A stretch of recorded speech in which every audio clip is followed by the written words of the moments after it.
When we imagine ancient Egypt, our minds instantly picture the towering pyramids, gilded sarcophagi, and dusty desert battlefields. But we often forget one crucial reality. Egypt was an empire born from a river. The Nile wasn't just a body of water, it was the country's high-speed superhighway.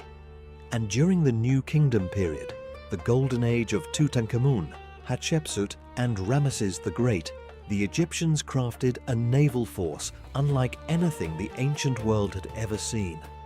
Forget the later Ptolemaic era, which was heavily influenced by Greek naval design. In the New Kingdom, Egyptian shipbuilding reached its absolute indigenous peak. Their fleets moved massive stone obelisks weighing hundreds of tons, carried royal gods in shimmering ceremonial barges, and fought the world's very first recorded amphibious naval battles against terrifying sea invaders. Today, we are breaking down the anatomy, logistics, and deadly naval tactics of the New Kingdom Navy. To understand Egyptian ships, you have to forget everything you know about European shipbuilding. The Egyptians had a massive problem. Egypt lacked heavy forest timber. They didn't have tall, straight oak trees to make long, continuous keels or frames. Instead, they relied on short, stubborn native trees like acacia or imported cedar from Lebanon. Because of this, Egyptian shipwrights invented an extraordinary technique. They built ships without a structural keel and without using iron nails.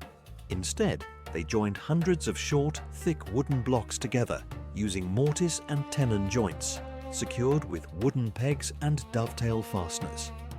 Think of it as ancient, full-scale wooden Lego. Every single plank locked into the next. To hold the ship together against the brutal forces of the water, they used an ingenious engineering trick called a hogging truss. They ran a thick, heavy hemp cable from the bow all the way to the stern over central wooden crutches. By twisting this rope using a wooden lever, they pulled both ends of the ship inward. This created continuous tension, preventing the vessel from sagging in the middle or snapping under heavy loads. The engineering genius of these ships wasn't just tested in battle, it was proven through unbelievable logistics. While the Great Pyramids of Giza were built earlier in the Old Kingdom, the New Kingdom pharaohs transported colossal granite blocks and massive single-stone obelisks from quarries in Aswan to temples in Karnak and Luxor using the Nile. How do you float a single granite obelisk weighing over 300 tons? You build a megastructure barge. In the temple reliefs of Queen Hatshepsut, we see depictions of colossal wooden transport barges measuring over 60 meters in length and 20 meters in width. These heavy barges didn't rely on sails or oarsmen on board for primary power. They were too heavy. Instead, they were towed by massive flotillas. A single obelisk barge was pulled down the river by a fleet of up to 30 smaller rowing boats, organized in 3 parallel lines, powered by over 800 oarsmen pulling in perfect rhythm. To load these massive stones without capsizing the boat, engineers dug specialized canals beneath the stones at low tide, floating the barge directly under the cargo before the annual Nile flood rose and lifted the whole assembly. Not all ships were built for heavy labor or bloody warfare. In the New Kingdom, ships held a profound religious status. The pharaoh was not merely a ruler, he was a living god, the earthly manifestation of Horus, and his personal vessel was a floating palace. The most famous of these was the Yuzahat Amun, the grand ceremonial barge of the god Amun-Ra, used during the annual Opet festival. These vessels were constructed from the finest imported Lebanese cedar and coated entirely in gold leaf and electrum. Their bows and sterns were carved into massive, elegant ram heads, wearing the crowns of the gods. When the pharaoh traveled down the Nile in his state barge, it wasn't just a journey, it was a grand propaganda display. The gold reflected the scorching Egyptian sun, dazzling the millions of peasants standing along the riverbanks. The ship contained luxurious shaded cabins, incense burners releasing sweet smoke, and priest guards lining the decks.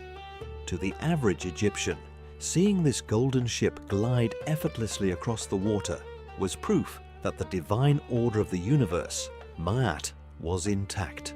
As the new kingdom expanded its borders into Asia and faced Mediterranean threats, the Egyptian navy transformed from a simple river transport fleet into a specialized maritime weapon.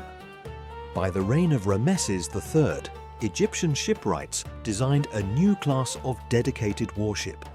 Unlike flat-bottomed riverboats, these warships were sleeker and higher out of the water.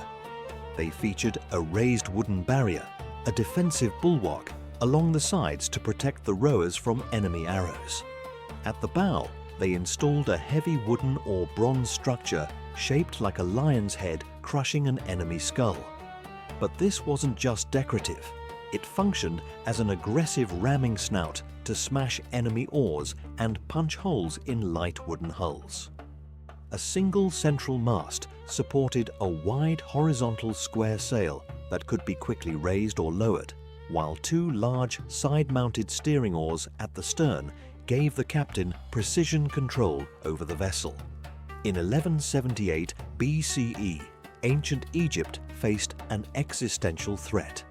The Sea Peoples, a mysterious coalition of seafaring raiders who had already destroyed several civilizations across the Mediterranean. Ramesses III mobilized the Egyptian navy for what would become the first fully documented naval battle in human history, the Battle of the Delta. The Egyptian navy didn't try to beat the Sea Peoples out in the open ocean. Instead, they used clever tactical formations. Rameses lured the enemy fleet into the narrow river mouths and marshy lagoons of the Nile Delta, explaining the tactical scheme. As the enemy ships entered the narrow channels, the Egyptian war fleet formed a semicircular defensive arc, blocking the exit to the open sea. Meanwhile, Egyptian land infantry and archers lined the shorelines, completely trapping the invaders in a deadly kill zone. Egyptian naval doctrine relied heavily on ranged superiority. In the crow's nests atop their masts, slingers hurled heavy stones onto enemy decks, while elite archers armed with powerful composite bows rained down thousands of deadly bronze-tipped arrows. Once the enemy crew was panicked and decimated, the Egyptian ships surged forward, using grappling hooks to drag the enemy vessels sideways, flipping them over, or boarding them for brutal hand-to-hand combat with spears and Kopesh swords.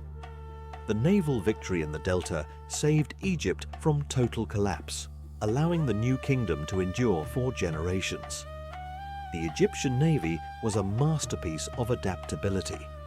Without vast forests, they created modular wooden Lego ships. Without modern iron fasteners, they used rope tension and geometric precision to haul hundreds of tons of solid rock across flooded plains. Grokopedia.